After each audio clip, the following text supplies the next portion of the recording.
animal experimentation to speed up the process and provide quicker data and evaluate them and do not stop innovation in general. And for that, I will want to show you here we have this conference that will be organized in June to bridge the gap between scientists developing the NAMs, the new approach in silico, using AI, using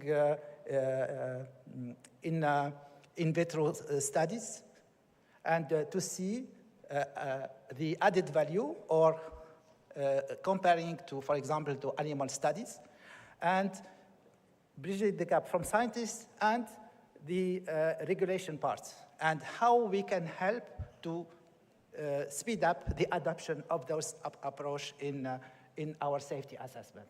So if you are interested by this workshop, and you see we have speakers coming from different agencies, and if you are interested, you can use this email, nams@who.international, ENT, and contact us. And if you want to join us for this meeting, we're very welcome. Okay, I have 3 minutes left. So what about, yeah, thank you. So now what about AI? So I show you this figure. It's very interesting. It's benchmark between the capacity of the current artificial intelligence to do reasoning. So you have two benchmarks. The first one is human PhD using Google outside their specialty. So if you ask a student outside his specialty, and the other benchmark, human PhD using Google in their field. And you see the evolution of the capacity of ChatGPT here. So you have the accuracy started at 34% accuracy to end up for more than 80% accuracy, which is the benchmark of human. And you see now the O3 version is capable today to give better answer than a PhD human. So this is what you think about that. Should we, are we losing our job? Huh? So I think my opinion will not disappear. But the scientists of the future should be able to use AI. And this is one of the AI will only replace risk assessor or scientists who don't use it. You see? So we need to adapt ourselves and see how we can use in the perfect way the AI. And now there is a good in Nature, there is one survey asking scientists that are doing research using AI.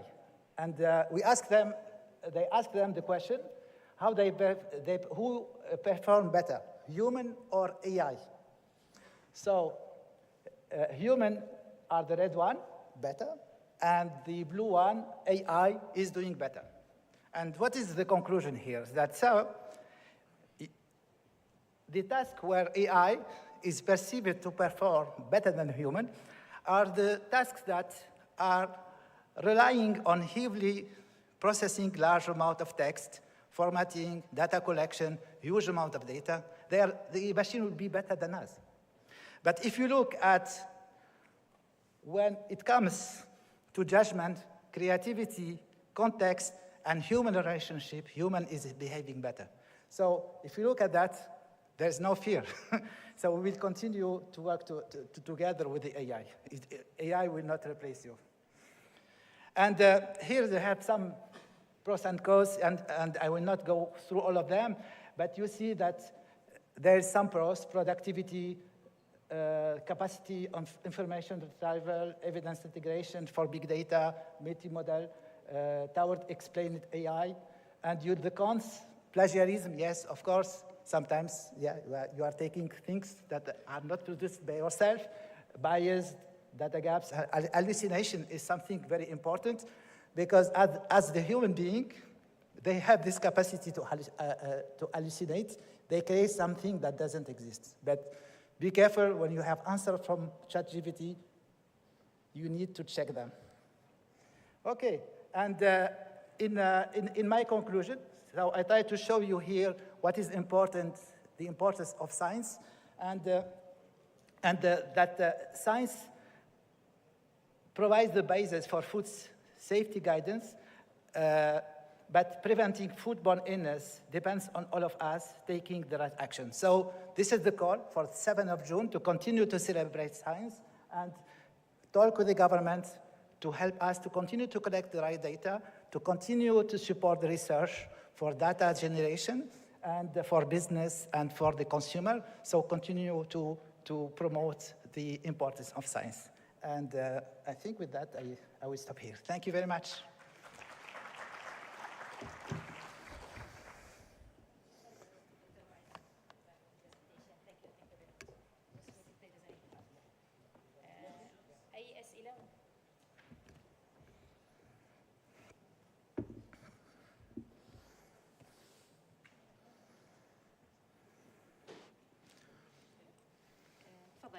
Assalamu alaikum. My name is Bassam Azzam from TSI. Thank you very much for this interesting presentation. And actually, tens of questions come to mind when you present this informative presentation. My question is about the risk assessors. You are doing very crucial role for the decision making with the risk managers at different countries.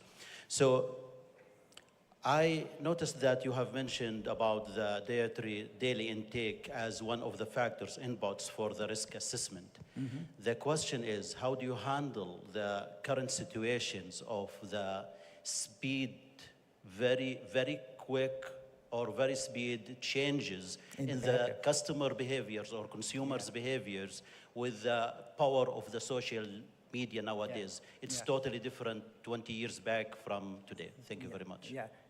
I can answer to this. Usually we are using those databases for chronic exposure. So if there is a chance, you are looking at the long-term exposure. So it will reduce this new changes. The data study are very complicated, very complex study, need time. 1 year for the conception, 1 year to fund it, 1 year to execute, and 1 year to do the analysis and report. So it's a very long process.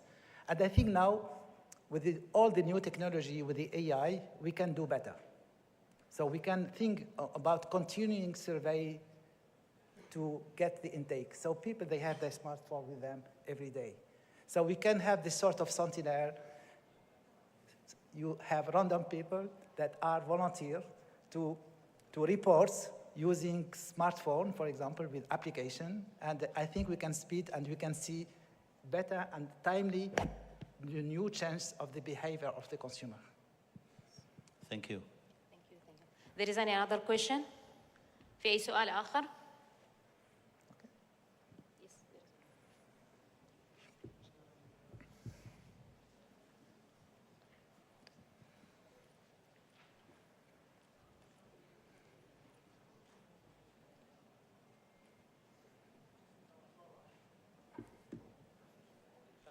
That's working.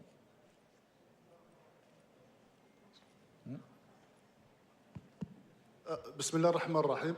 شكرا للأستاذ الفاضل. صحيح كل ما تقوم به منظمة الصحة العالمية يعني مشكورة.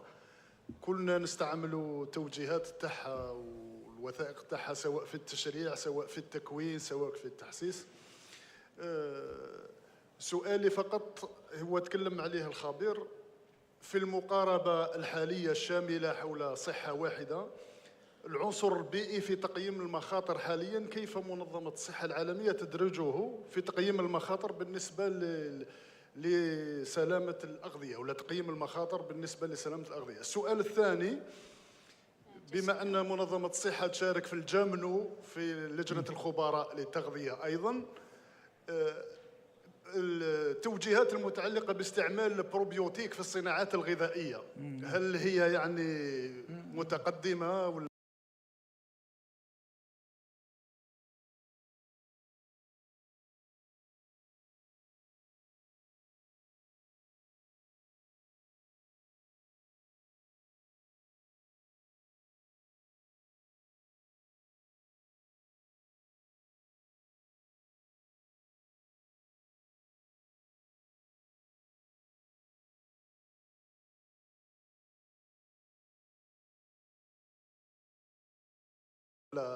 إلى أي حد وصلت؟ شكرا.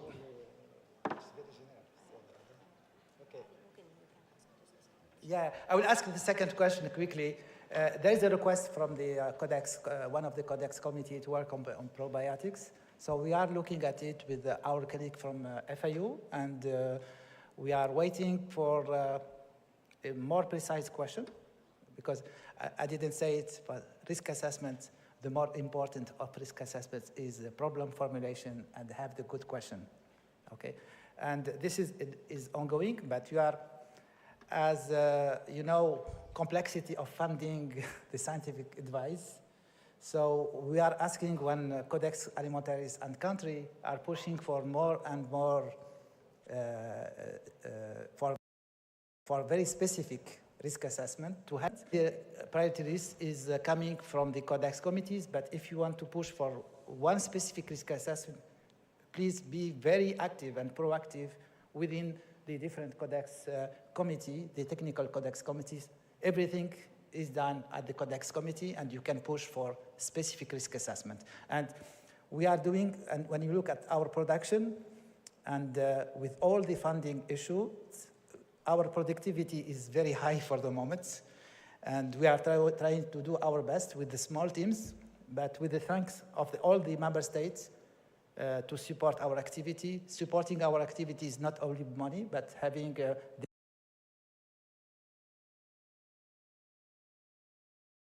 the data, sharing the data, and giving the opportunity to their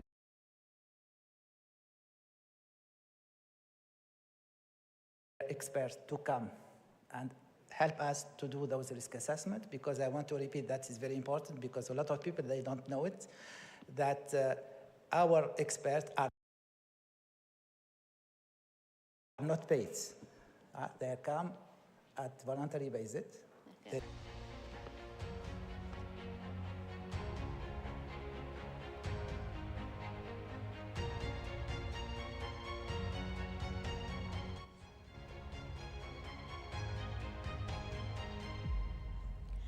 رايحين ننتقل إلى المحاضرة الثانية، التفتيش القائم على تقييم المخاطر لشحنات الأغذية المستوردة، تقدمها الفاضلة آلاء حميد الصفار، أخصائية صحة عامة بإدارة الصحة العامة، وزارة الصحة، مملكة البحرين، فتتفضل مشكور.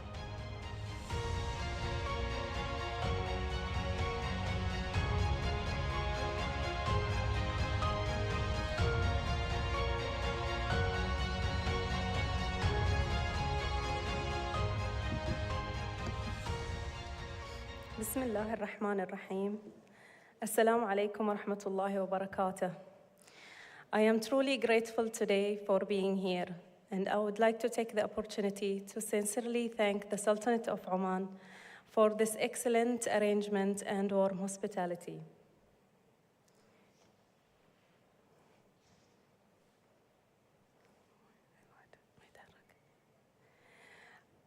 Today, I will go through risk-based inspection for imported food shipments.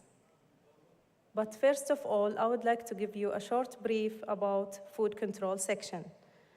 Food Control Section is the regulatory body that is responsible for licensing food establishment, monitoring imported food, ensuring compliance to food safety standards, checks hygiene and quality of food, enforces regulations, and detects violations. The Food Control Section falls below the Public Health Directorate, Ministry of Health, and it is divided into 3 departments.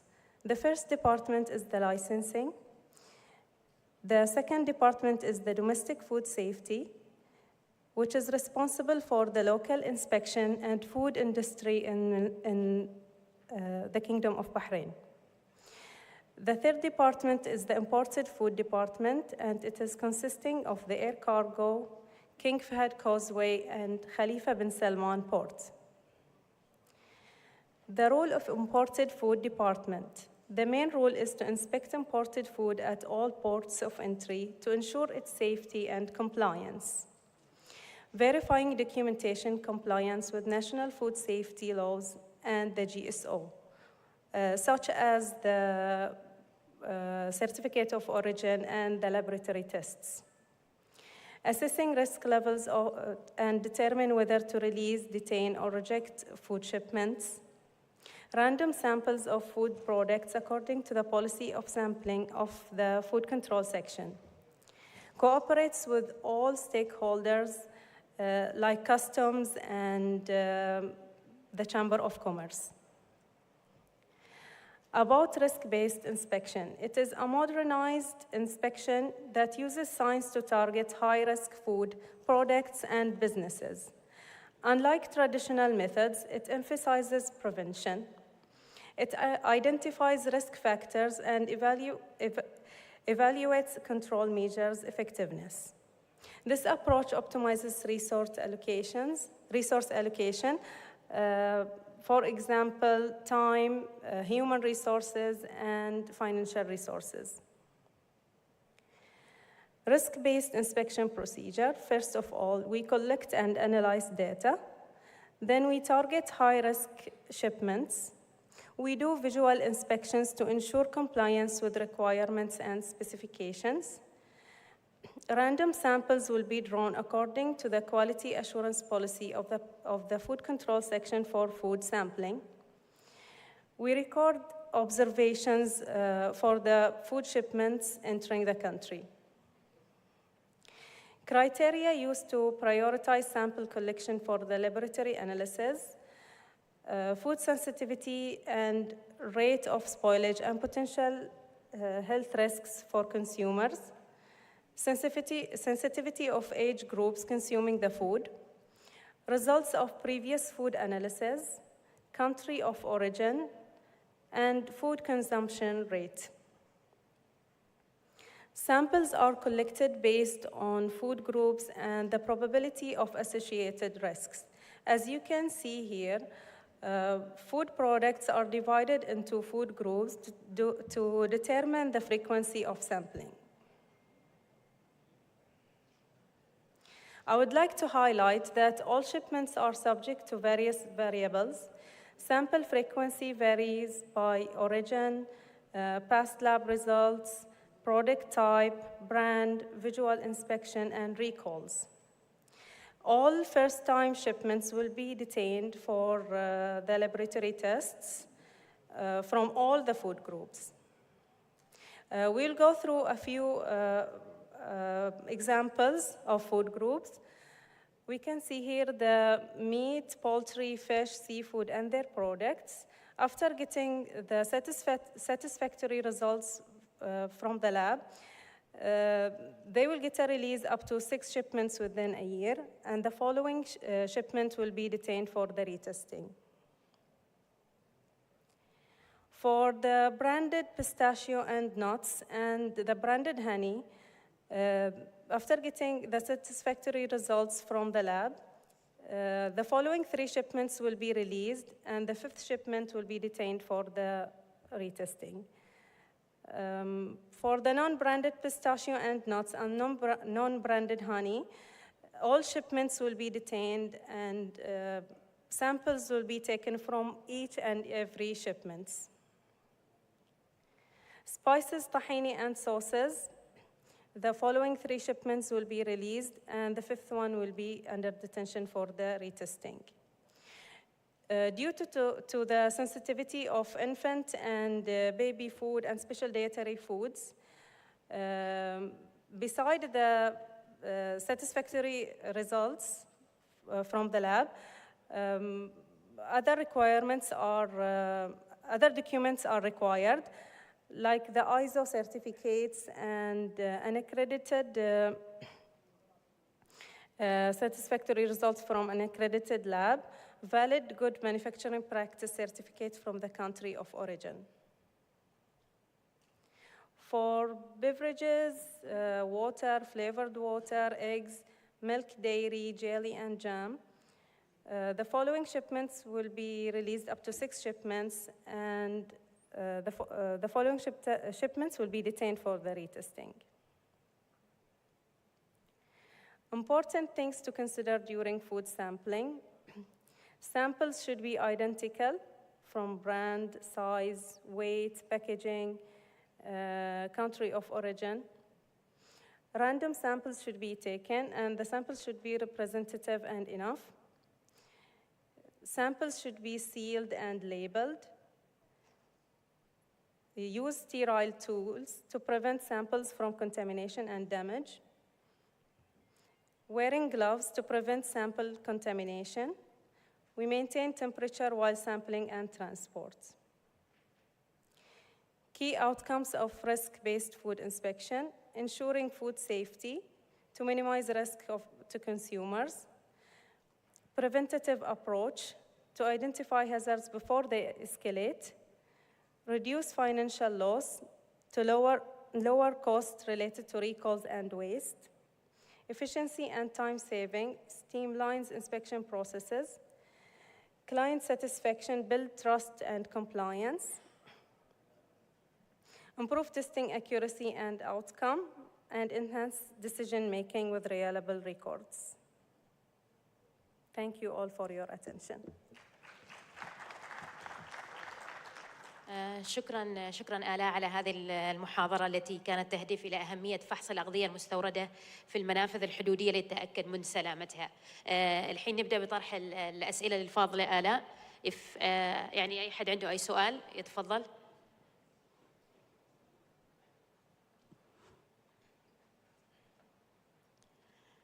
في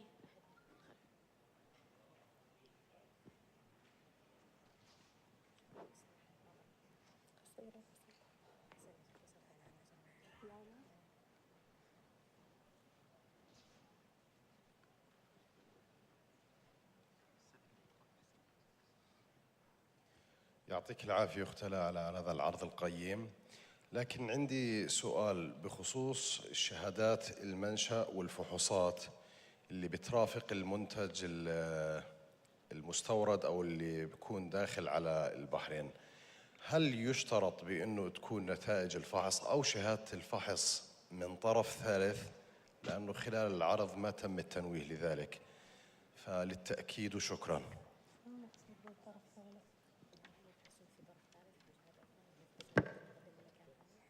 نعم، ممكن أن تقدم الفحوصات من مكان ثاني، ولكن إحنا نعيد الفحص في مملكة البحرين قبل إدخال الشحنة إلى البلد. في أي سؤال ثاني؟ هناك عندنا آخر سؤال.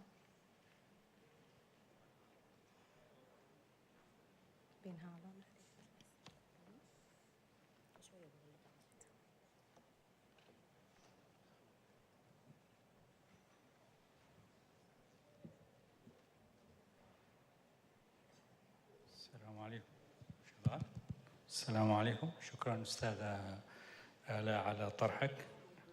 شغل جبار مبذول من قبلكم في مملكة البحرين. سؤالي هنا من ناحية الشحنات المرفوضة. هل تعملوا ريسك اسسمنت؟ هل تعملوا كوركشن بروسيجرز، الإجراء التصحيحي، أم ترفضوها بالكلية؟ لو سمحتي ممكن تعطيني بعض الإيضاح. أعيد، الصوت واضح؟ لا، لو سمحت ارفع صوتك. أقول لك بالنسبة للشحنات غير المطابقة عندكم، هل تعملوا مشان كذا ريسك اسسمنت، تعملوا إجراء تصحيحي كوركشن بروسيجرز، أو ترفضوها بالكلية؟ إيش في حالة البروسيجر اللي تصادفوا أو تتخذوه في الشحنات غير المطابقة؟ تمام، يعتمد على نوع عدم المطابقة. مثلا إذا كان الليبل في مشكلة في البيانات، فإحنا نسوي إجراء تصحيحي. كلمك على الريسك، خصوصا على الهيلث مثلا اللي هي الميجر، الحاجات الميجر ميجر ترفض يعني ما تدخل إلى البلد، أو إذا كانت غير سليمة فتتلف. خلاص شكرا آلاء، أحسنتوا. شكرا آلاء، أحسنتي بارك. في لحظة آلاء، في سؤال آخر. تفضلي. Thank you for the informative presentation. Just want to know what do you mean by release up to 6 shipments and the step that you نعم، presented. نعطيهم إفساح للشحنات اللي تجي بعد الفحص المختبري الأول، واللي يكون satisfactory في حالة إذا كانت مستوفية إلى الشروط الأخرى، نفس إذا كان الكونتري أوف أوريجين ما في مشاكل، إذا كان اللي هو يعني البراند ما في عليه أي مشاكل، ما في عليه ريكولز، فإن هي تدخل. لكن في حالة وجود أي مشكلة من هذه المشاكل، حتى ولو كان في الفيجوال انسبكشن، فإن هي يعني تنرفض حتى لو ما مر عليها 6 شحنات. بعدني ما فهمت. يعني احنا نعطيهم فترة سماح 6 شحنات في حالة انهم مستوفين حق جميع الشروط. لو كان في مشكلة في البرودكت، كان عليه ريكول، او مثلا جاي من بلد في مثلا متعرض الى حروب او وغيره، فان هي حتى لو ما طاف عليها 6 شحنات ينسحب منها عينات، يصير اندر ديتنشن وينأخذ منها عينات، بس هذا ان جنرال يعني. Okay, thank you.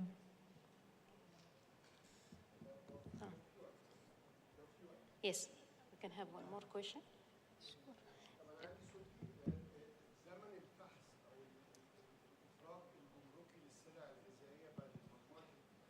يعني مع الإجراءات اللي حضرتك تفضلتي بيها، إيه هو زمن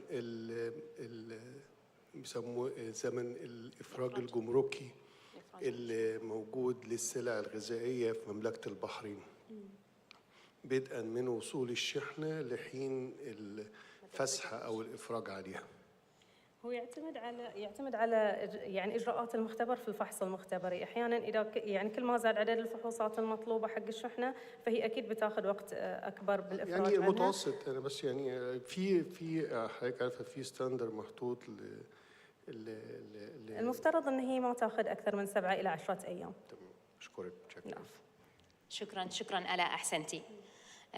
We are going to the third presentation. It is integrated risk assessment in the food safety enforcement strategy to protect public health.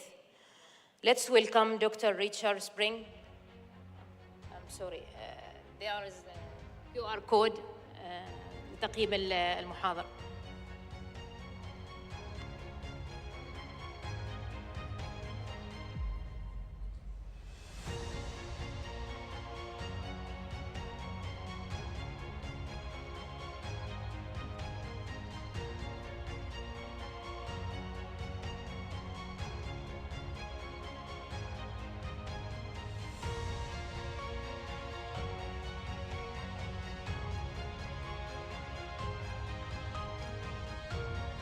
The third presentation, integrated risk assessment in the food safety.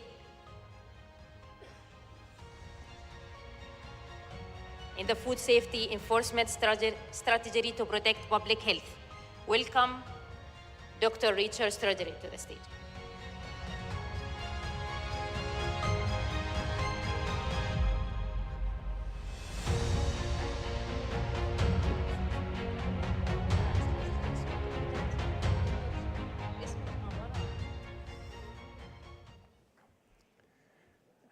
Good afternoon, everybody. It's a real pleasure to be back here in Oman, a place that I love coming to, and to also have the opportunity to speak to so many people about a subject I love, which is improving food safety.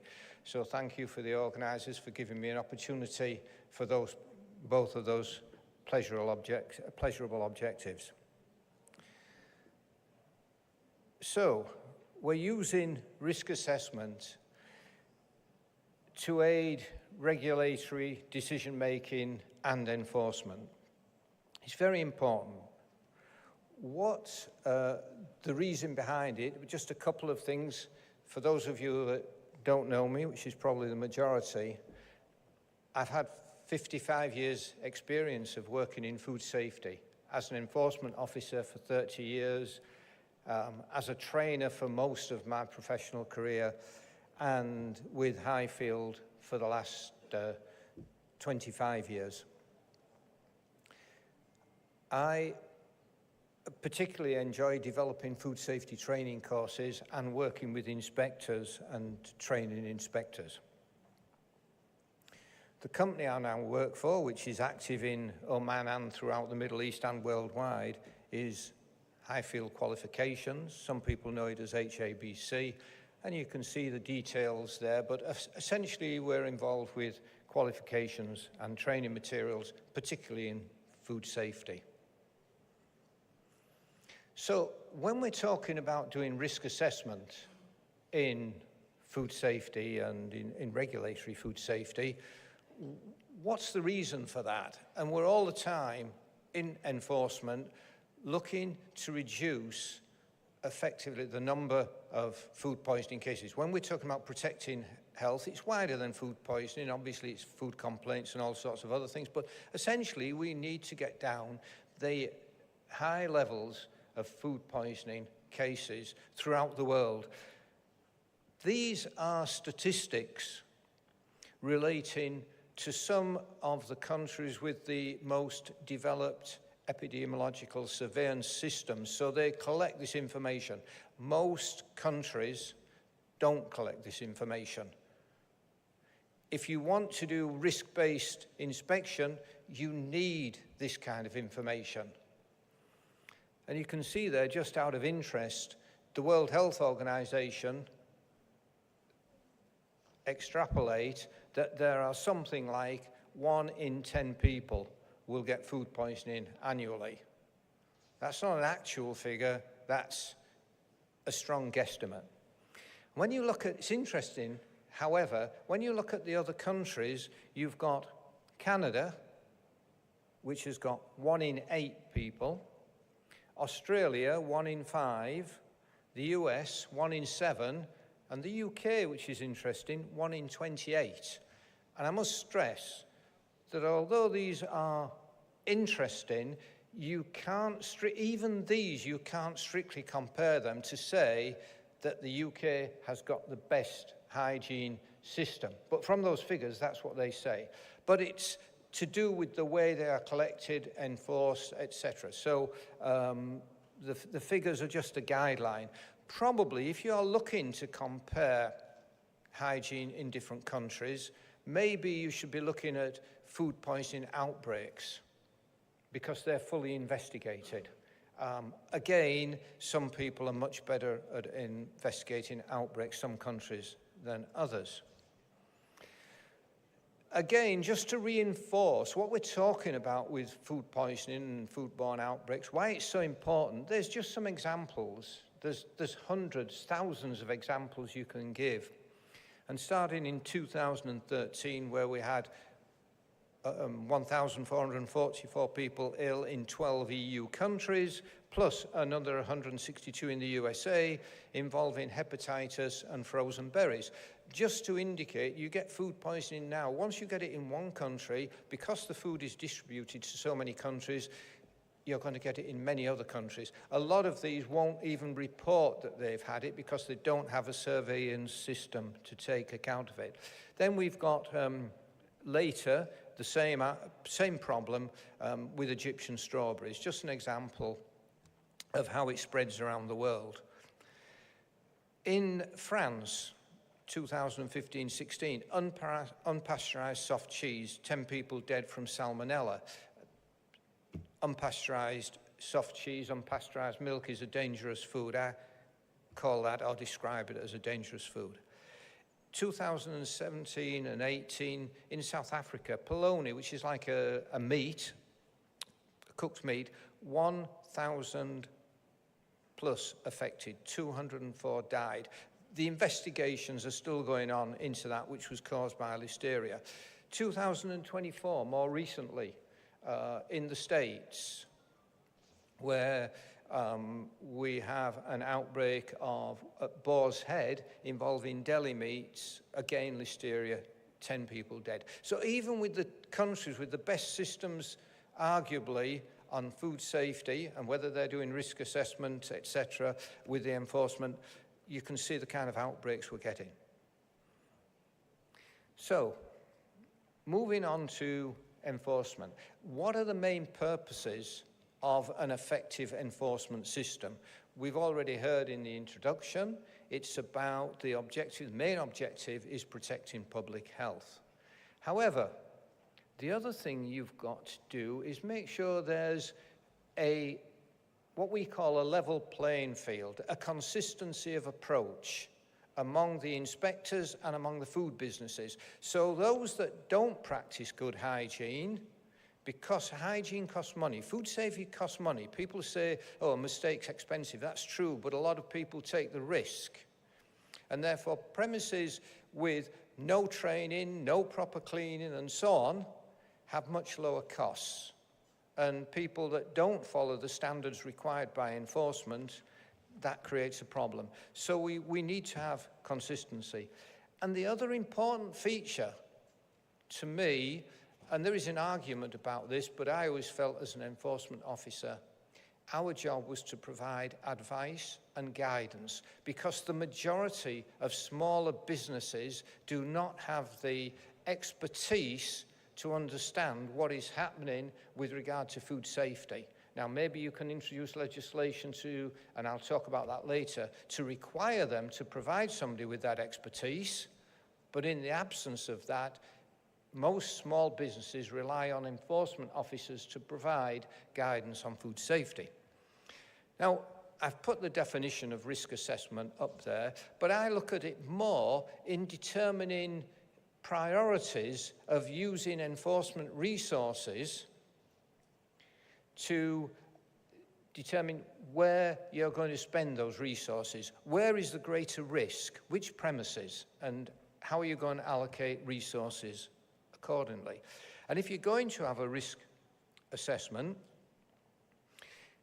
you've got to look at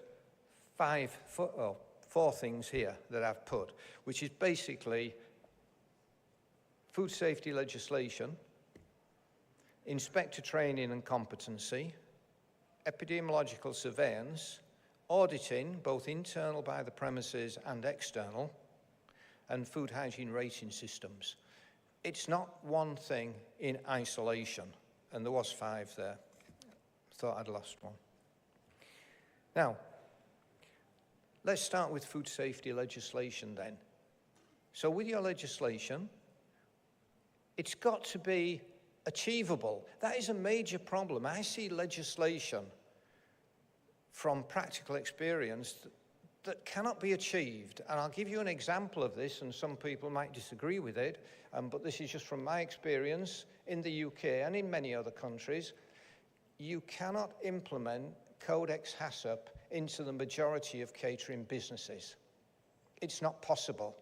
But it's been actioned and required in legislation in lots of countries. That's not to say you can't have a food safety management system based on hazard principles, which eventually most people decided after 20 or 30 years that that was the way forward.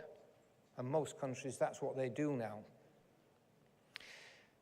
So make sure when you put in legislation, it's achievable. Make sure it's fair and it's clear and it's relevant. And perhaps if the legislation is written in a format that it can only be understood by lawyers, remember this is intended for the food industry. And the food industry don't have lawyers working in their businesses. Large businesses may have access to a lawyer, so they need to read it. And if you're doing a risk-based approach, they need to understand that. And therefore, you need a food code written in language that is acceptable and understandable to the majority of the food industry. And I'm not referring here to the major manufacturing or the big chains that employ the people. I'm talking about small businesses and medium-sized businesses, the majority of hospitality businesses. You need to ensure the competency of the food handlers and the managers as well as the inspector. Competency is the most important aspect of ensuring compliance, in my view, and high food safety standards, and it's something that we don't talk about very often. Clear responsibilities. If there is a food poisoning outbreak, who is going to be responsible? Who is going to get fined? Who is going to go to prison? It could be the food handler, it could be the manager, it could be the owner. That needs to be made clear. Who's responsible? What about the inspector that carries out a negligent inspection and makes lots of mistakes? And then you get a lot of inquiries about the investigation. What are the consequences for carrying out an unacceptable audit or an unacceptable inspection? You can't blame them in terms of having responsibilities for the outbreak, but they have got a duty to carry out a competent inspection. Food safety legislation has to be comprehensive, and it's got to comply, hopefully, with international standards. And fines need to be proportional in terms of risk. I'll give you an example. Many countries, and by the way, none of my examples are coming from Oman, but they do come from the Middle East, GCC countries, as well as European countries and America. We have two types of dates, not the dates you eat, but the codes on food for expiry dates that are commonly used. We have use by dates and best before dates. Best before dates are applied to quality, use by dates are applied to safety. Some countries make no difference and the fines are equal whether you sell an out-of-date packet of crisps or out-of-date cooked meat. That's not risk-based, so the legislation isn't risk-based. If you fine people equally and give very large fines for best before dates, then it's not a risk-based legislation. There may be other reasons people want to do that, that's fine, but it's not risk-based.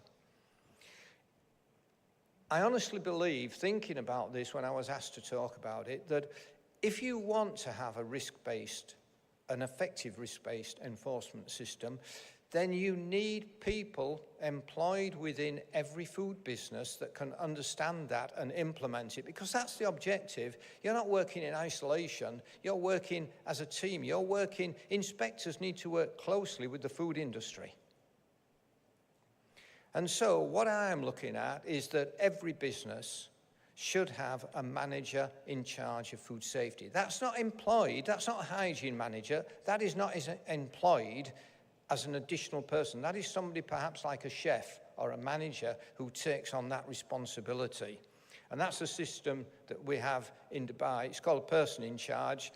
I prefer to call it a manager in charge because a lot of organizations try to put a person who could be somebody who's got no responsibilities, no managerial responsibilities, and the system won't work. So it's got to be a manager. Now, that manager should be responsible for the instruction and supervision of all the food handlers with regard to food safety. They should carry out training, on-the-job training. You can have external training, but external training doesn't work if you don't have internal training. Tool talks and on-the-job training to keep the food handlers implementing what they've learned. So who's going to do that in a small business? And believe you me, after the training, they've forgotten what they've learned within a couple of weeks. So annual refresher training is not the answer. You've got to have internal auditing. Most businesses wait for the inspector to come round to tell them what's wrong. That's fundamental why we have so many problems. The food businesses should be identifying the problems before the inspector comes. And the inspector shouldn't be finding anything wrong or very little wrong, so then he can, predominantly, or she, can spend the time advising and guiding the business rather than just doing their work for them, providing all the contraventions, and then going around 2 or 3 months later to make sure they've implemented effective controls and carried out corrective action. They've got to be able to communicate, this is the manager in charge, with the enforcement officer, work with the enforcement officer, because you both want the same objectives, safe food. So you work together. They've also got to be communicate with the staff and the board. So communication is an essential feature. CPD is important, continual professional development. They need to keep their knowledge up to date because they're the ones that are keeping the food handlers' knowledge up to date. And they also need to be an allergen champion. That's a growing problem in food business, in the hospitality industry, and they need to understand and make sure systems are in place to deal with that. It's essential part of food safety. Now, I mentioned the training and the competency of inspectors and managers, because what they've got to do, and when I'm saying inspectors and managers, I'm talking about the managers of the inspectors. Because believe you me, I've worked for lots of authorities where the managers were the principal problem. It wasn't the inspectors that were at fault. When the inspector has done an inadequate inspection, or whether it be risk-based or otherwise, the manager should be making sure that person receives retraining or advice and guidance, and a lot of systems, unfortunately, it doesn't. You need competent managers, whether that's be in the food business, but also within the enforcement department. They've got to be able to accurately identify the risks as part of the job. Do they know what the real risks are, and do they take action accordingly? They've got to ensure the inspection is effective. Well, if you carry out an inspection, and let's say in 1996 approximately, there was the biggest outbreak of E. coli in Scotland, which is part of the UK, where 21 people died. There was a public inquiry, and the inspector was heavily criticised for doing a very poor inspection. Notwithstanding, he wasn't responsible for the outbreak, but the inspector missed obvious signs that could have predicted very easily that a food poisoning outbreak was going to happen. And that's what a competent inspector can do, detect potential food poisoning outbreaks. But in my view, and I never saw anything in the inquiry that pointed to it, the system within that enforcement operation, the management, was at fault. And usually when there's an outbreak and you see the contributory factors to outbreaks, nobody talks about the role of the manager. And the root cause of nearly every food poisoning that I've investigated goes back to the manager. Nearly every one. Not everyone, but nearly everyone, so it's key. The enforcement's got to be consistent. Are all the inspectors carrying out the exact same type of inspection? And are they all coming to the same conclusion and giving the same warnings, the same penalties, etc.? Or are they all varying? And what is management doing to make sure we've got consistency enforcement? That's within each district, but throughout the country. As I said, you have to have a level playing field. Not one town that has much better systems than other towns. And I've also said, obviously, they've got to provide guidance and so on. And I'll give you an example of the kind of thing, looking again at risk. Enforcement officers shouldn't accept attendance certificates as a measure of competency. And that's what's happening. We require food businesses to train their staff. But the objective is not just to get a certificate, and especially an attendance certificate, it's to make sure they're competent. And I honestly believe that in many cases, training is going backwards. And the reason is because enforcement officers are accepting any certificate from any source without even knowing if the people have attended it or taken part or had a test. And again, that's part of, in my view, the risk assessment approach. Make sure that you're looking at the competency of the food handlers, and make sure the managers are doing CPD and that there's continuous training. Epidemiological surveillance and analysing food poisoning outbreaks. Do you know, within Oman, what is the main causative agent? Is it Salmonella? Is it norovirus? Is it Campylobacter? Is it Staphylococcus aureus? You need to know that. What are the main outbreaks? Are they schools, hospitals, takeaway premises, factories? Where are they based? What are the main food vehicles that are causing problems? Is it raw milk? Is it oysters? Is it cooked meat? What are the sources? A lot of people say eggs are a principal food vehicle. That's inaccurate. Eggs have never really been a major vehicle. Eggs are a major source. The vehicle is usually something like mousse or mayonnaise. That's the mayonnaise, because of the temperature abuse of egg products has been the main cause, whether it's the UK, America, Australia, or Dubai. The main cause has been abuse of egg products, and that's not made clear because epidemiological surveillance is in some respects very good and in others not very good. In fact, the main drawback I find from epidemiological surveillance and laboratories is the very, very poor communication, because we get the information too late, far too late. And what we need is information needs to be fed back to the food industry and the enforcement officers almost within a week of something happening, so they can identify other problems in other businesses as they're going along. And that needs providing to the training company as well. So it's a major problem with surveillance. Everybody forgets how important it is not to communicate through medical journals 2 years later. I don't want an extensive report 2 years later as an enforcement officer. I need to know now if we've got a problem in Oman, in Dubai. What food is the problem? What method of food production is causing food poisoning? So I can investigate it immediately. So I need to know what the root causes are, and I need to get to those quickly. And when we investigate, those of you that follow LinkedIn and look at outbreaks information, do you know the thing that's nearly always absent? It's the root cause. Nobody publishes information about the root cause. And that's the most important thing. That's the importance of risk-based inspections as well. That's what you're basing it on, looking at the food and the root cause and feeding that back.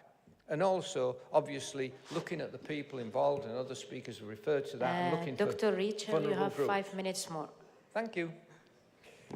And inspections, external and internal. We've talked about having risk-based inspections, that's fine. Have a risk rating system. A risk rating system is basically quantifying the risk associated, so you can give a score, a rating, and then you can compare one with the other. Then you can decide which premises, if you have a system of inspection that says every food business is going to be inspected annually, that's not a risk-based inspection. A risk-based inspection looks at, say, a greengrocer or a vegetable, somebody that provides vegetables and fruit. They may be inspected every 2 or 3 years, and somebody that's a takeaway may be inspected every 3 months. That's risk-based. Then the other thing is, a takeaway with very good standards might be inspected once a year, and a very poor one might be inspected every month, or even take fines. So that's what you're doing with your risk rating system.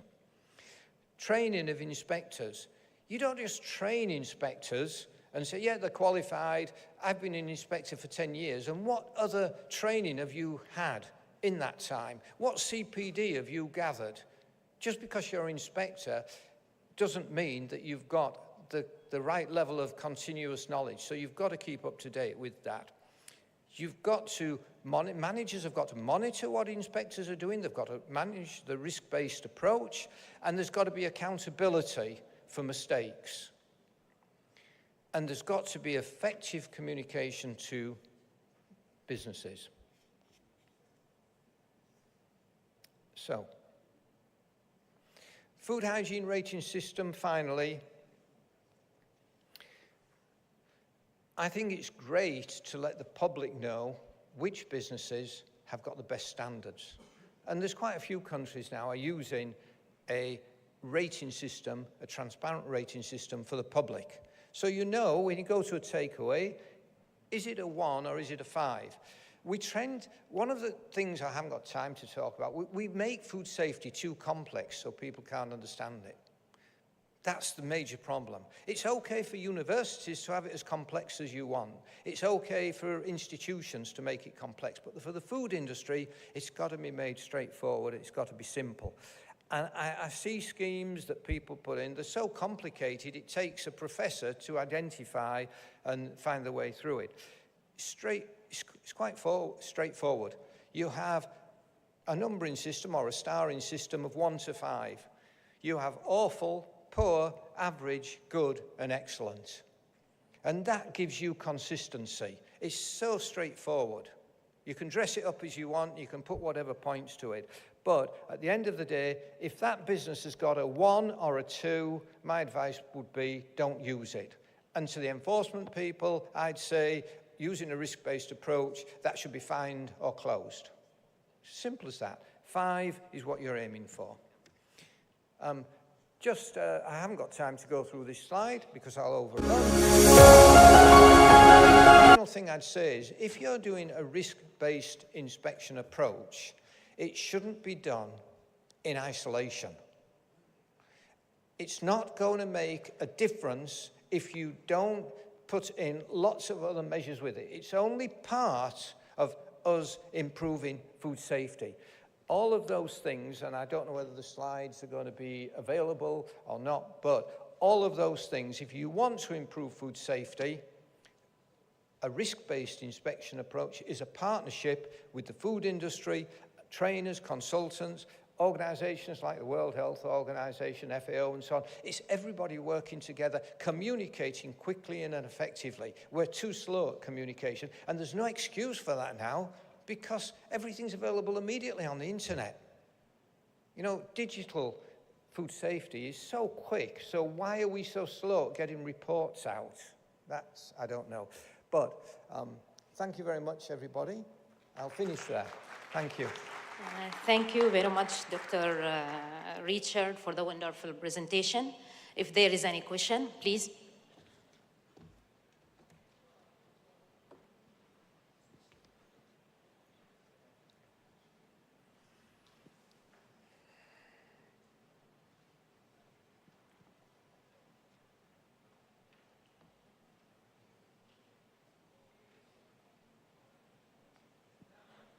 Assalamu alaikum. This is Rebecca Sultana from Bangladesh Standards and Testing Institution, Bangladesh. Thank you for your nice and informative and insightful presentation. So you have presented that in details risk-based inspection. So I would like to know that what is the procedure for imported products risk-based inspection? Do you have any plan for risk-based inspection for imported products which comes from another countries? Sorry, I couldn't understand.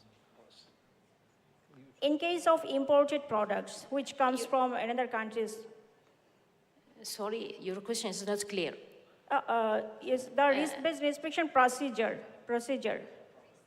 for the imported products? For imported products? Yes. You're asking which are the risk, yes. Which ones? When any products comes from another country to your country, so what is the procedure of inspection procedure? Right. I'm not sure whether I'm answering the question, but basically imported products, I'll give you an example, into the UK, we've got major problems with food poisoning in the UK, which is picked up by surveillance, are still associated with eggs, imported eggs. In the UK, we have a system where our eggs have a lion brand on them. If it's got a lion brand on it, it means it's salmonella free. But we import eggs, and I don't know why, but we import eggs, particularly from European countries such as Poland in particular, but even when we had the outbreaks previously, we got them from Holland, from Spain, different eggs that were quite heavily contaminated with salmonella. And so that would be an example from enforcement. But even if you identify them, the government is still allowing them to come in. So I don't know how you deal with that, because there are other examples of products as well. Thank you. We'll go for the last question. I have a question here. This is Liutha from Sultan Qaboos University. I was interested on the comments about CPD for food safety professionals. Yeah. I wonder if you can share a model with us that is applicable and what is its impact? Yeah. CPD, Continuing Professional Development, has been with us for a long time. As an enforcement officer, I was required to do 30 hours every year of CPD once I'd qualified. And you could get CPD by attending conferences like this. So you get a certificate for that. Or you could present a paper and get more. So when I was young, like yourself, I'd go and deliver presentations and get CPD points. There's other ways you can get them. You can get them by writing articles. You can get them by attending courses, training courses, and lots of different ways. But now, I honestly believe that the best way for the food industry, for students, for enforcement officers to get CPD is from the internet. It's free. And there's so much good information. You've just got to use the right forums and the right websites, because on the one hand, there's so much information. The problem is there's so much misinformation. And so you need to go to reliable sources for your information. And just to plug, one of the forums that we provide is the Highfield Food Safety Forum, which is available free of charge on LinkedIn, which has lots and lots of up-to-date information that people can use, and there are bodies that are accepting this for CPD. But in order to get the CPD, you can't just look at it or like it. You have to post articles on there which can be verified and submitted for CPD, or you've got to take part in commenting on those articles. And even if you don't belong a scheme of CPD, if you're a professional and you're doing something in food safety, then I believe to be a good professional, you've got to keep yourself up to date. And that's not just for food safety, it's for any profession. And so use the reliable forums, particularly on the internet, to get your CPD. It'll give you lots of information. And I love learning things. I love learning. You know, even after 55 years, I keep learning new things about food safety every day. And I really enjoy that. I really enjoy it. There is one more question. Thank you, Doctor, for the valuable presentation. Ali Al-Fardan from Food Control Section, Kingdom of Bahrain. So I was wondering or asking about the food rating system.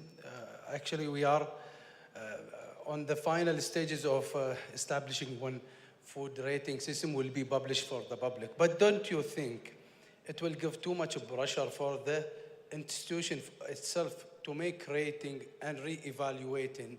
And what kind of strategies, if we can say, using in UK for food rating system, if there is food rating system there? Thank you. If I've got the gist of that, you're saying you're from Bahrain? Yeah? Yes. Bahrain. You're introducing a food hygiene rating system. Yes. And you're thinking of using something similar to the UK. Yes. Yeah. There are 2 or 3 things that I would say, because I'm here I can say that I would improve on the UK system. The UK used to have a better system, in my view, before the government got involved and changed it. The first thing is, the UK system has got 6 characteristics, 6 standards, 0 to 5. What I've said is go for 5.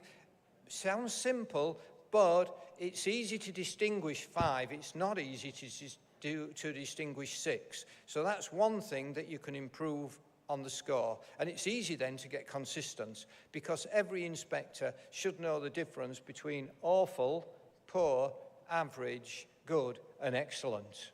Right? That's the first thing if you want a successful. The other thing, it's got to be mandatory, and this happens in Wales but not in England. It's got to be mandatory for the business to post that, and the penalties for not posting it must be significant. Otherwise it won't work, because people don't post it and they think we don't want people to know. So those are two things that are particularly important if you want a successful food hygiene rating systems. And I suppose the third thing is, when I had 20 inspectors working for me on food safety, I regularly, when I was a principal inspector, I regularly used training sessions to make sure that we all consistently, all the inspectors consistently applied the same numbers to the businesses. And bad businesses must be penalised. And then it will be successful. Thank you. Thank you very much, Doctor. Thank you. We'll put the QR code in the screen now.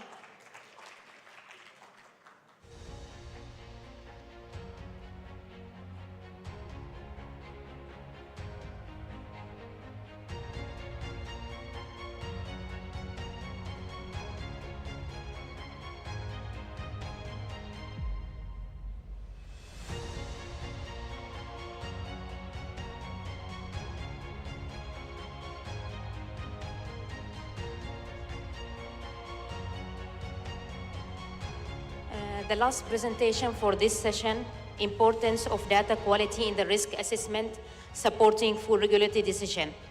It will be presented by Prof. Benzo, Head of the Toxicology Department, Faculty of Pharmacy, Gazi University in Turkey. Welcome to the stage.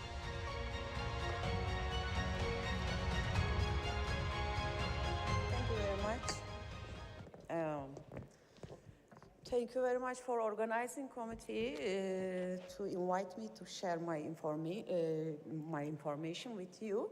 Today I will talk about the importance of the data, how to select the correct data for risk assessment. Actually, we use food additives because to ensure processed food remains safe and also good condition. There are many discussions, especially there are many discussions on food additives, especially the sweeteners. When we think of the sugars, sweet flour immediately comes to our mind, but sugars are not used as sweeteners. Actually, they also have many important technological functions. For example, the colors, the sugars gives the colors and make high fiber foods to taste better. And also they have some function, texture of the mouthful. And also they prevent the microbial growth and spoilage as a preservative. And they balances and also they add some volumes. So there are, like all the other food additives, LNCs, low non-caloric sweeteners are regulated substances that undergo some global comprehensive safety assessment by food safety authorities before the market. So comprehensive safety assessment provided by the risk analyzers is same for each food additives, and also to protect our health. Why needs the safety assessment? Because we need safety assessment to protect our health by providing access to safe food. Foods are continuously monitored throughout life for sustainable food safety. It's a priority issue for all international and national health or food authorities. International collaboration in food safety is essential. Why? Since food is unlimited mobility. It's a dynamic process, and food produced in one country can be consumed in many countries. And also food safety is a global issue that crosses the border and needs international collaboration. The Codex Alimentarius Commission, established by World Health Organization and Food Agriculture Organization in 1961, was born of this need. And there is a consensus among the health or food authorities and also scientific organizations. These authorities and these organizations provide credible information on food safety. Let me give brief information about the international structuring in organizations which are responsible for the food safety. I already mentioned the Codex Alimentarius. Also, Codex Alimentarius is related to GECVA, GMPR, and GEMRA. All of them are scientific committee, WHO expert committee. GECVA is responsible for food additives, and GMPR is responsible for pesticide residues, and GEMRA is responsible for microbial risks. Also, EFSA, European Food Safety Agency, is responsible for food safety in Europe. And EU countries livestock food production are related to and subject to some laws and standards. There are many countries, they have some food authorities. For example, Food Drug Administration in United States, FSANS in Austria, and also FCAGA also in Japan, it's responsible for food safety. We know that we are talking about risk assessment. Why we need the risk assessment? We know that very well. There is no risk. Every activity has risk. All regulations are risk-based. The safety assessment should make for every activity, of course, not just only the food or food additives, and safety assessment based on the risk analysis. Risk analysis actually is the best way for global safety, and also it consists of 3 steps. One step is science-based risk assessment. The second step is policy-based risk management. And the last step is risk communication, is cover all of the process. For risk assessment, of course, we need data. This data should be evidence-based. Let me give brief information about the data pyramid. Maybe we can say that hierarchy scientific evidence. When you look at this diagram, studies in the upper levels show increase the strength of evidence, increase the quality of evidence, but decrease in the risk of the bias. And also, evidence-based researchers analyze multiple experiment and observational studies. Of course, we know that experimental studies is much more stronger than observational studies. Why experimental study is much more stronger? Because the researchers control an intervention and also randomly allocate the groups at a different treatment groups, thus providing less bias and also help to causation. So that's the reason experimental studies and also take a long time to perform. They are very expensive. Sometimes they are not visible. What they are not visible? For example, randomized controlled trials have been less used in this kind of diet studies. Why? Because the participants' diet behavior is under control. Participants' environment is controlled. Generally, participants put on the diet at a short time, it don't reflect their real lives. In contrast, observational studies just monitor the participants, and also there is no intervention. Also, this observation studies just monitor that already existing population, that already have a diet, and try to calculate the dietary habits, the association dietary habits, and also health outcome. But the key limitation of the observational study is cannot prove any causation and also susceptible to scientific bias. What is the meaning of bias in science? In science, bias means that the failure to control factors. It means that these factors affect the study results. When you look at the lower levels of the pyramid, it's gonna be weight of evidence, it's gonna be low, and also bias is gonna be increased. When we think about risk assessment, we can trust of the upper levels studies too much. For risk assessment, of course, it's essential to get accurate data from evidence-based scientific studies.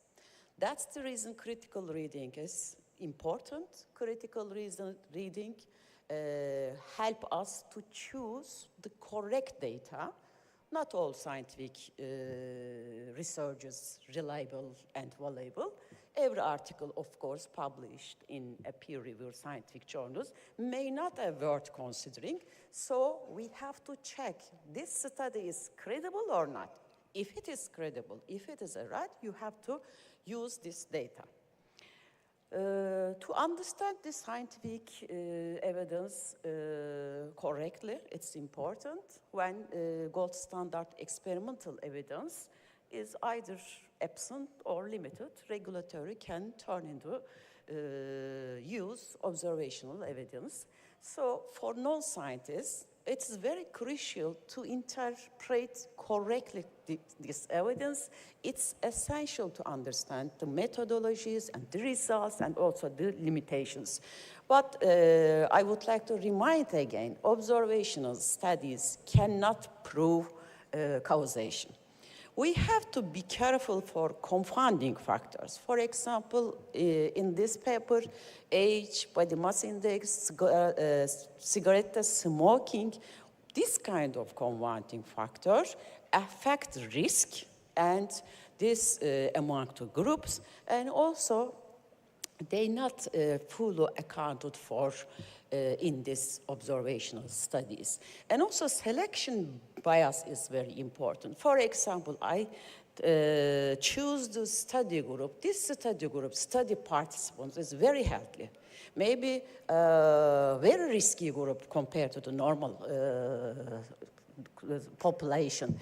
Or observed association may be just explained by reverse causation. What is the meaning of the reverse causality?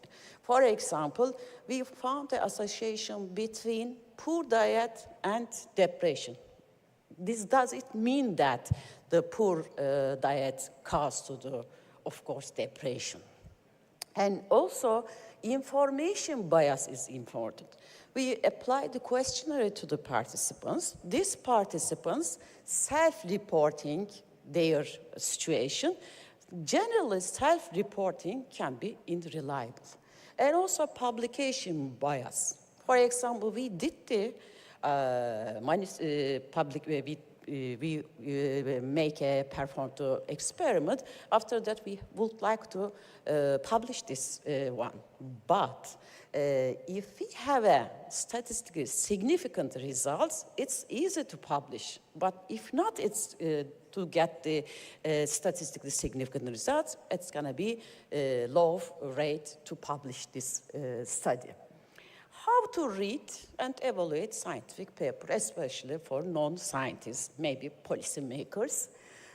Generally, we look at the abstract. The abstract actually show the basic overview.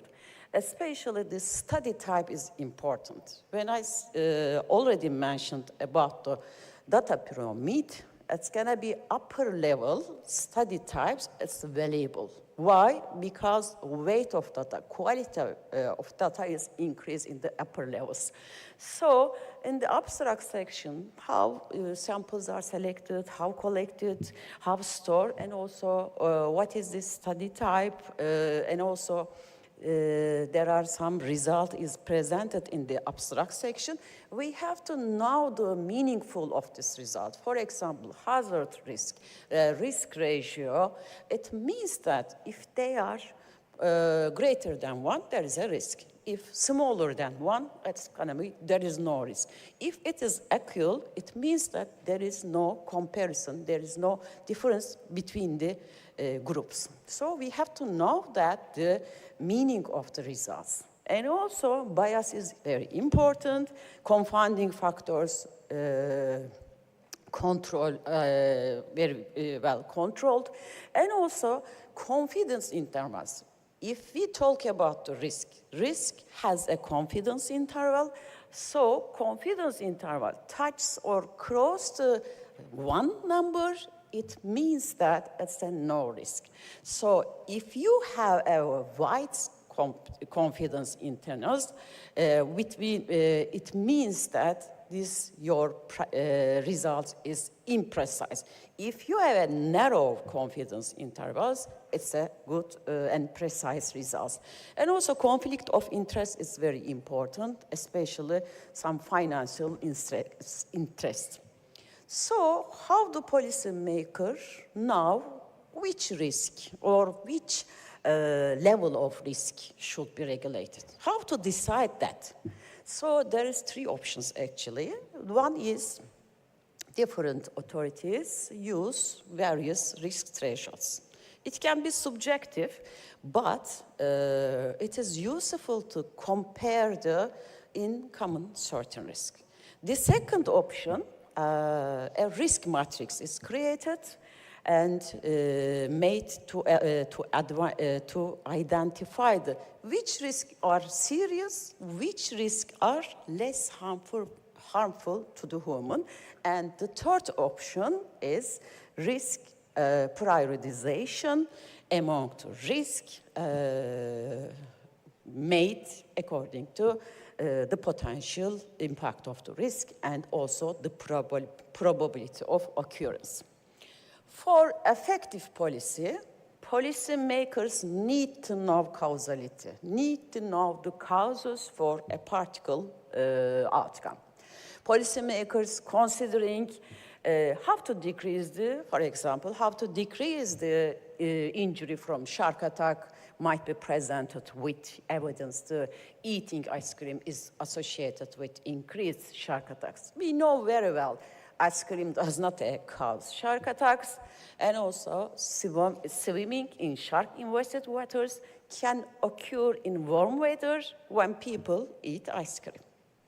It will not work, it will not correct to take policies that affect ice cream consumption without addressing the cause, because it's gonna be completely wrong. Before risk assessment, we have to know very well what is the difference of hazards and risk. There is a difference between these 2 terminology. Then hazard means that something that has the potential to harm you. And for example, a shark in the sea is a hazard. But swimming with a shark is a risk. The risk means that a probability that a hazard will cause harm. So we talk about the food. Hazard in food, it's gonna be a factor that leads to the adverse effects, and also risk a function of probability of an adverse effect and the magnitude of data from hazards. We needed data, science-based data. That's the reason we obtained this data from toxicity test. This is the OSC guideline, and explain everything, how to perform the experiment step by step. You can follow these guidelines. We apply to all food additives, of course, including sweetness, before authorization. And risk assessment consists of 4 steps. One step is hazard identification. We perform the toxicity test, we get the data. So this data help us. Can substance be harmful or not? It's harmful, what does do? This one is hazard identification. The second one, hazard characterization. What kind of effect cause harm? We estimate the severity and duration of the hazard. The third step is exposure assessment. How much we expose, how long exposure, and how often exposure. At the end of the exposure, who can be harmed? We can get all results, these two questions. And the last step is risk characterization. It means that information from all steps, we got the information, we got the data, we report this data to the risk managers, helping them to make decision, to make a policy. JECVA and EFSA is authorities set the limit values. Numerical values were calculated and toxicity results. As a result of toxicities, we determined the NOAEL and we calculated the ADI and we got the safety limits for human use. How to calculate the NOAEL? NOAEL, it means that a highest dose that shows no observable adverse effects occurs in experimental animals. We are giving the chemicals, test chemical to the animals. How long exposure? We can decide exposure period according to chemical. For example, we are talking about the food additives and sweeteners. We expose food additives or sweeteners we consume over a lifetime. So the exposure period should be long enough to cover 85% of lifespan of the experimental animals. The conservative scenario we are using, the determination of NOAEL is used the most sensitive critical health outcome in the most sensitive animal species. We got the data, this data from animals. We need a human use, human dose. What we gonna do that? We have to calculate the other. You have 5 minutes more. 5 minutes? Yes. Acceptable daily intakes. It's a label management food science. We are using 1958, an estimate of the amount that can be taken daily for a lifetime without appreciable risk. What we gonna do that to calculate the other, the NOAEL value divided to safety factor. Safety factor generally is a 10, 100. Why? Because 10 is come from extrapolation from animal to human. The other 10 is used from human to human individual susceptibility, and then we decided. There are still consumer fears because consumers think about that. Food additives is not natural, they are chemical, they have no technological function, they can cause several health effects from allergies to cancer, and manufacturers deceive the consumers by changing the food's nature, content, and quality of food. And how to manage consumer fears? We have to teach the risk assessment is scientific, powerful tool. And also risk and evidence-based analysis should be used systematically. And also we ensure effective and reliable risk communication among all stakeholders, because good risk communication help to resistance against misinformation. And also we have to listen consumers' concerns and questions. I'm finishing last 3 slides. Let's evaluate this radical with critical readings. This paper is good, or this paper is not enough for us. For example, in this study, the aim is the effect of sugar sweetener beverage and artificial sweetener beverage consumption on mortality and mortality due to the cancer, 20 types of cancer. And this one is a prospective cohort study. I already mentioned this advantage of the prospective cohort study. An observational study with long follow-up period, because they started This study started 1982 and up to 2016, and duration of the study 34 years, and also questionnaire cancer mortality, and also they found the 5% of higher relative risk of dying from obesity-related cancers. The hazard ratio is 1. No increase is after adjustment with body mass index. When you look at this, the results, 20 different, out of the 20 different cancers, just only 2 cancers risk is increased. It's a significant. I mean that sugar sweetened beverage consumers increase in relative risk of kidney cancer mortality and colorectal cancer mortality. And also decreased risk of lung cancer. I mean, there is a reverse causality. We cannot reliable. And also, what about the confounding factor? Just adjust body mass index, but they cannot adjust your samples with undiagnosed diabetes and also later developed diabetes. We know that these are the most important confounding factors. When you look at the hazard risk, when I said that confidence intervals touch to or close to the 1, it means that it's gonna be, there is no risk. It means that greater than the risk that. When you look at this one, confidence interval is very wide. It means that it gives us imprecise results. And also, what about the selection bias? Compare the non-consumers, daily consumer were male, smoker, higher body mass index. It's not accurate. It's that selection bias is very high. So what can I say that about this paper? Further studies are needed to make definitive judgments. In summary, there is no zero. Every activity carries risk. The key is to reduce the risk to the acceptable level. The most conservative limit values is used to ensure maximum protection for human health.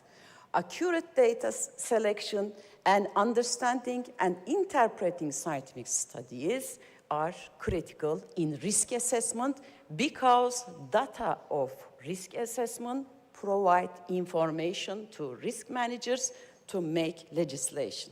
Thank you very much. Thank you very much, Prof. Benzo, for sharing your experience with the risk assessment. Now we'll go for the question. There is any question?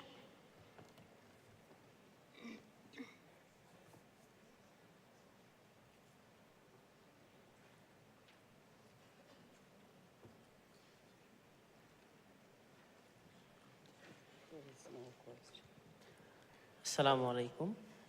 So, thank you again for your excellent presentation. So my question is, if there is no limit for a contaminants or additives in codex or like EU standards, so, and if we don't have any reliable data or limited data, so what can we do as a regulator to take risk-based decision for immediate action?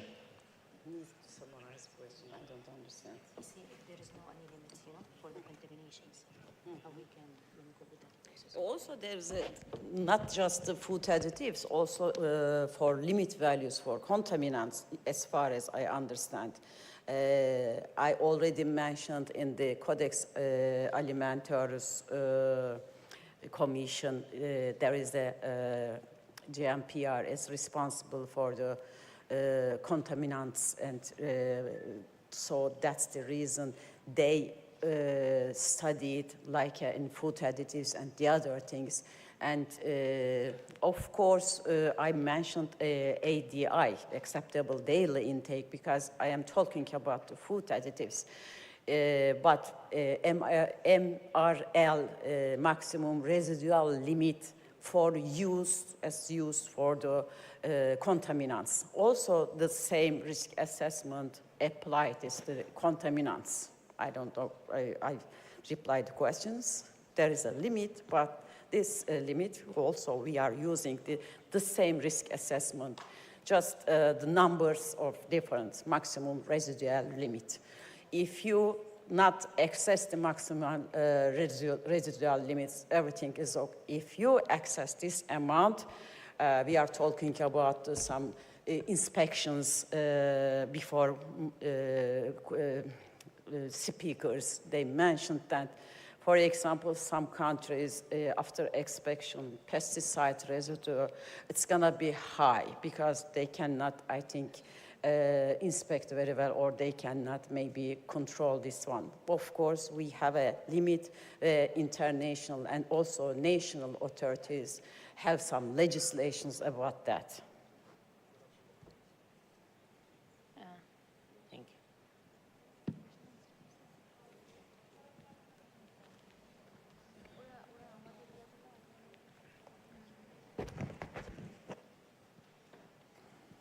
شكرا.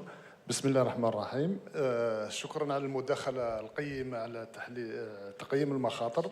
She not speak in Arabic, she's English only. المترجم راه يترجم لنا.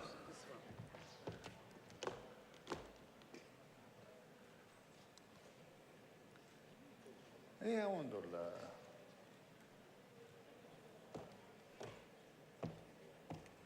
سؤالي باختصار، أنا نعرف أن هل ترجمة واصلة؟ أنا أعرف أن في تركيا هناك عدة منتوجات تقليدية تركية. إذا كان ممكن كيف يتم تقييم المخاطر بالنسبة للمنتوجات التقليدية، لأن ما عندناش بيانات على المستوى العالمي، وهذه البيانات راح تساعد المشرع خاصة مثلا في تحديد مدة صلاحية المنتوجات. إذا كان هناك حالة في تركيا ولا تم تقييم المخاطر في تحديد مدة صلاحية بعض المنتوجات التقليدية. شكرا.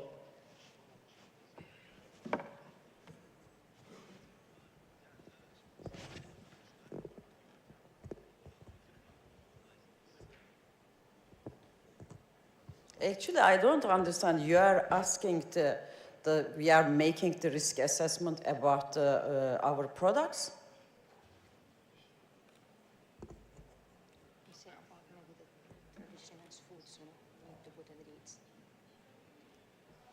It doesn't. It's not working.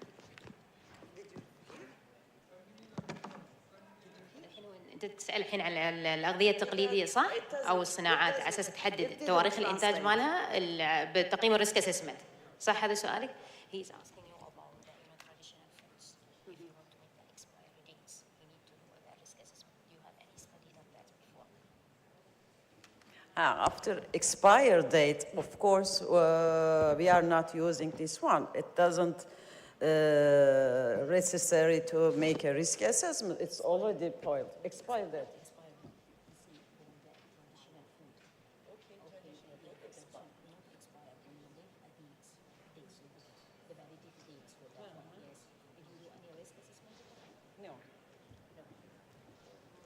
ما عملوا اي تقييم No, سابقا. because it's already spoiled.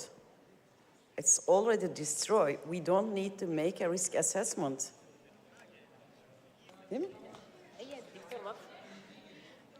انا شرحت لها.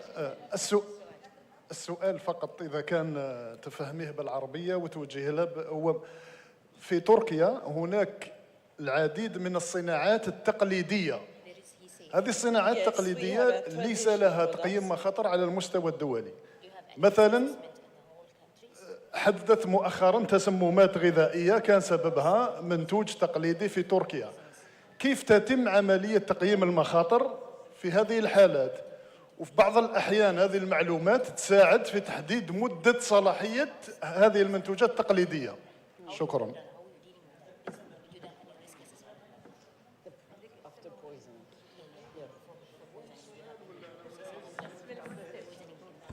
Actually, we never meet this kind of poisoning as far as I understand. Of course, there is some all national regulators or national bodies risk assessment before authorization before the market.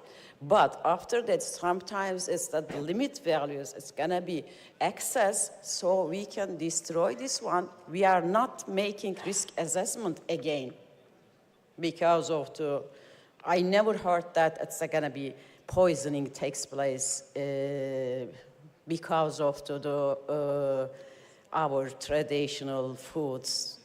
I don't know. It's okay. Yeah? Okay. It's okay. Then. I think he gets it. There is any question?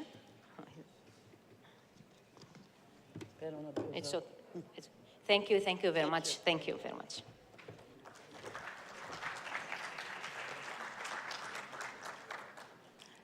طبعا حاليا انتهت الجلسة الثانية من جلسة تقييم المخاطر الغذائية. فنبدأ الآن بعملية تكريم المحاضرين. الحين بيكون QR كود لتقييم المحاضرة.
فليتفضل الدكتور حسين مسروري لتكريم المحاضرين.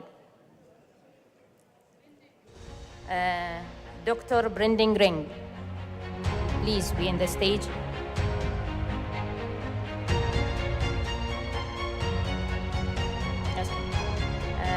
دكتور أمين العاصوف.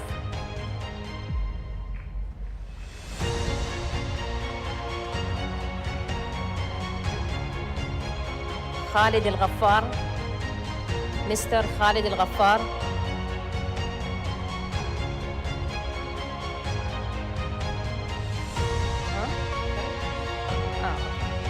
الفاضل عبد الله يوسف المرزوقي.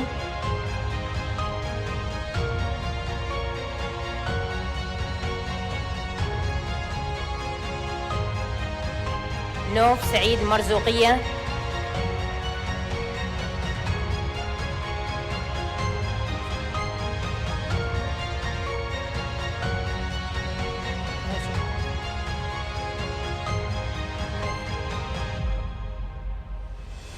المهندس عصام كريب.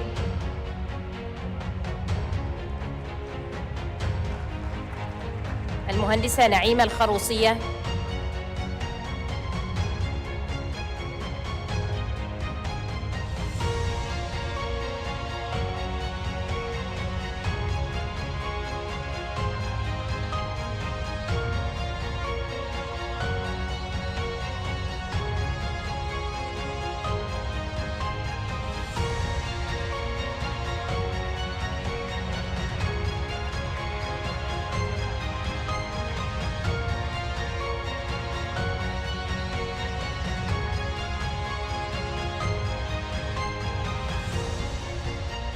الدكتور محمد الفارسي.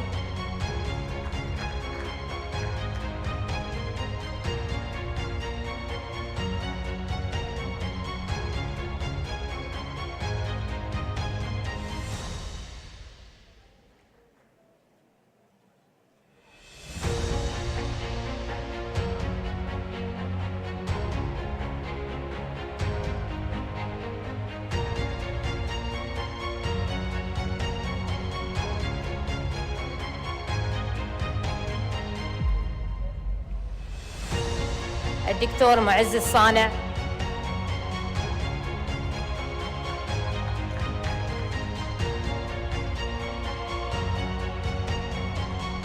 الفاضلة آلاء حميد الصفار.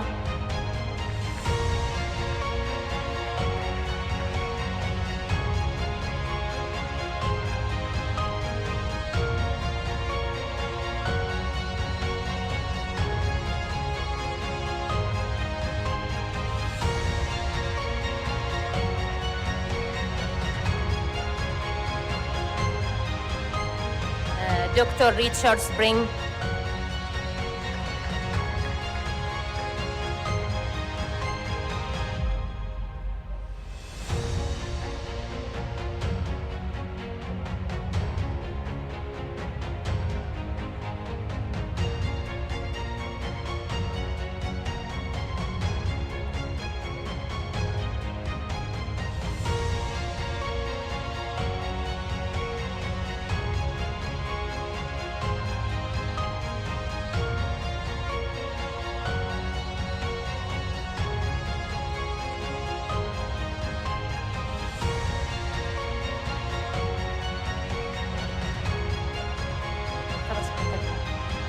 and Prof.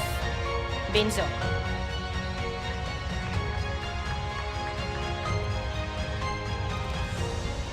Prof.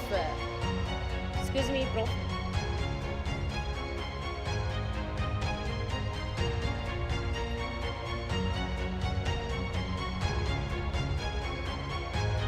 وانتصار الغريبية.